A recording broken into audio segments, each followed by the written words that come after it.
Okay, let's get to it. How can employers better communicate 401k matches to employees? Well, first, let me say that I think the workplace is an excellent place to promote financial education, financial literacy. Most of us spend most of our lives in our job, in the workplace, and much of the information we need to make good decisions really deal with our own employer-provided benefits. So first, we need to provide that kind of information, and I think it can best be served there.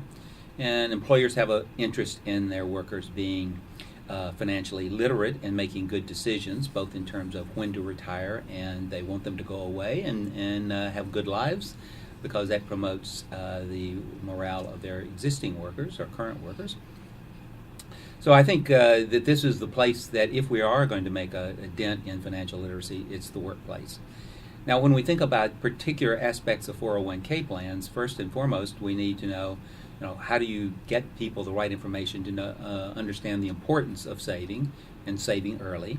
And so what we're exploring is the notion of providing this information in a variety of different ways so that we can better assess what kinds of information is going to be more effective in getting people to sign up.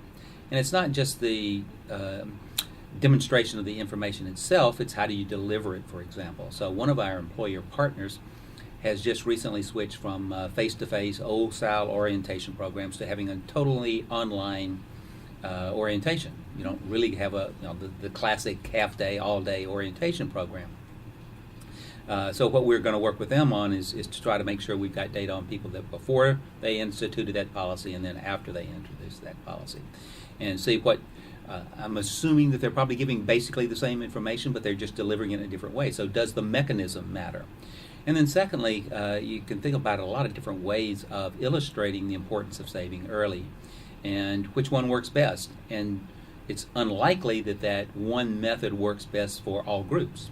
So what you'd probably want to at least explore is to say, well, how do women respond to things differently than men? What's the best type of information that might affect one minority versus another minority in terms of highlighting the value of saving? So maybe it is just saying right now, if you put your money in and there's an employer match, you get this much extra money right away. So you get 100% return overnight. Maybe another way of doing that would be just to say, if you started saving now versus waiting 5 years, just 5 years, we could go through and make some assumptions, obviously, but calculate the difference in your lifetime accumulation when you're 65 or 60 or whatever age you want to retire in, and say, well, just those 5 years cost you this much money down the road. Now, that doesn't mean that everybody would say, well, I'd still rather have the money today, and I've still got my credit card debt, and I still have some other things. And so we will always want to be very careful that we don't say this method is best or this method is what everybody ought to do, but instead we want to look at these and say, what is the right information that people need to know to make their own best choices. I don't believe I know what's in anybody's best interest, but I do think I know what people ought to understand before they make those choices. We are looking also at the whole issue of automatic enrollments and the defaults that go with that. And there are a whole set of people that think automatic enrollments or defaults are the best thing around. And they might be, but they may not be right for everybody. And so we're also exploring, we've got companies that have automatic enrollment and those that don't. And what you observe is those companies that don't have automatic enrollment, there's a clustering at or above the maximum match by the company. For those companies that have automatic enrollment, the clustering is at the default level. So you may be getting more people to enroll, but at the same time, you may actually have lower contributions by those same people that would have contributed more if they didn't have the automatic enrollment, when they had to actually go in and make a choice. So trying to illustrate the value of the maximum contribution to the automatic enrollment would be one thing. For the people that are not in automatic enrollment, how do you get them to think about enrolling altogether? At least for the companies that we've got, those with matches, people are really clustered. There's still enough people that we're going to look at, so it's about 10% of the people that don't do the maximum contribution, which still means that of those people contributing, a very large percentage of them are contributing at or above the maximum match, just not true in the automatic enrollment. So we're going to try to sort out those issues. So what kind of education programs are offered by the employer to ensure financial literacy and commitment, even if the worker is auto-enrolled?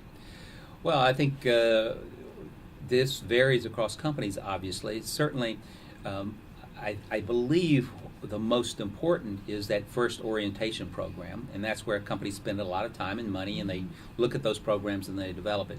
What we're trying to work with companies on now is what follow-ups should they be considering?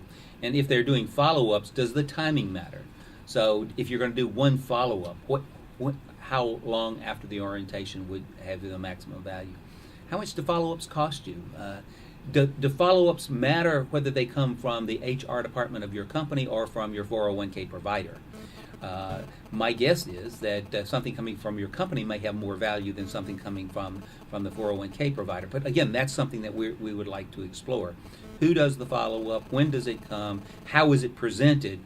I think all those matter, and we're trying to get a feel for the magnitude and the significance of different types of methods in the post-orientation program. I don't believe that we'll find that many companies have big programs of financial literacy for this group of people after the orientation. So it's really more of the emails or mailings that we're likely to find there. That's different than what we found for the pre-retirement planning programs, because a lot of big companies have major programs where they bring people in for a day and focus on what do you need to know for retirement. Well, that's the comparable part of that is the orientation, not something that comes up after the orientation. Right. Now, you find that younger workers, females, and low-income workers defer enrollment when they're asked to opt in, but not to opt out. And I was wondering if tailoring programs, education programs, such as benefit seminars for these different types of workers would encourage them to opt in. Again, that gets back to what we were talking about earlier, that you might want to tailor all of your information. I think one of the things that employers are always worried about is treating workers differently. As researchers, we like to think, wouldn't this be great if we just had this control group that we didn't do anything for? But I can't imagine an employer saying to some workers, we're going to give you the good deal, and we're going to have this other group of same type of workers, and we're not going to give them anything. So I think that's probably not what we would find. But I think what we could find is a company that would say, okay, yeah, we recognize that there are differences across people, and we're going to leverage that knowledge to try to reach the people in a specific way. And that might mean providing different types of information, different types of sending the material to people. Again, if we're looking at new hires, not all new hires are young. So it might be that, having this online new orientation might work great for the young folks, but your mid-career, late-career hires, and companies hire a lot of people that way, might not respond so well to that. And the same thing would be true if you're sending people, online reminders that you have to go to. It's not just that they get an email, but you've got to go to a site and you've got to go through all this stuff. And some people just don't enjoy doing that, and other people think that's the only way to do it. So you might want to try to take that into account as well.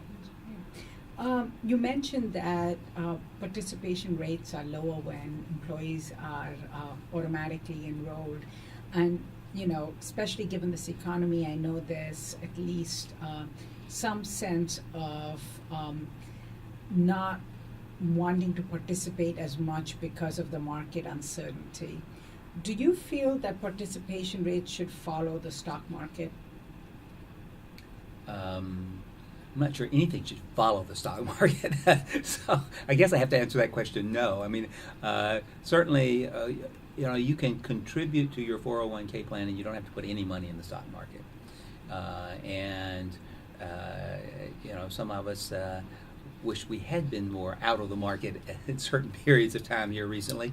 So I would say, yeah, you ought to continue to contribute, especially if there's an employer match. There's, the value of that employer match is so great that even if you're putting it in bonds or fixed products of any other kind, that getting that match, getting started, and sometimes we might think there's nothing wrong with 3% a year. Right. So, Right. Now, and I think that, again, there's another opportunity for employers to educate employees, because so many employees believe that it's not worth saving for the future because all their money is going in the stock market. right. And So, I mean, certainly you could say to people that, so if you thought like I do, and I've only come to this in the last year or so, but Olivia Mitchell tells me that she thought this 10 years ago, is that the stock market next year, if I had to bet, it's basically what it is now.